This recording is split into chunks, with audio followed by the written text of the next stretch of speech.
पाऊस असल्यामुळे आज पण तनूच्या स्कूलला सुट्टी होती. म्हटलं तनू झोपलाय तोपर्यंत स्वयंपाक करून घ्यावा.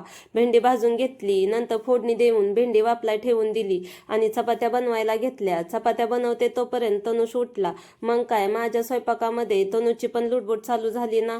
तनुषला आंघोळ घालून घेतली आणि भेंडी चपातीचा नाश्ता खायला दिला. मला पण भूक लागली होती. मग मी पण तनूसोबत बसून माझी पण पेटपूजा करून घेतली. किचन साफ करून घेतले आणि घरातील बाकीचे कामे आवरत होते. तोपर्यंत इकडे आमच्या तनुषने हातामध्ये हातमोजे घालून खेळ चालू केलता.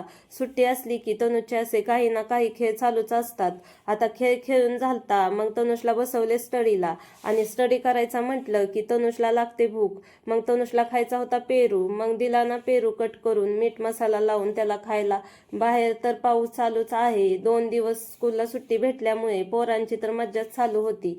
आमच्या घरात तर तनुष, जॉयल आणि जैस्मिनने घरभर पझलचा पसाराच करून ठेवला होता. आता बाहेर एवढा पाऊस चालू आहे तर खायला गरमागरम डिश तर बनलीच पाहिजे ना. मग काय, कोबीचे मंचुरियन बनवायला घेतले. मंचुरियन चांगले फ्राय झाले की एका प्लेटमध्ये काढून घेतले. मी आणि तनुषने बाहेर पाऊस बघत बघत गरमागरम मंचुरियनचा आनंद घेतला.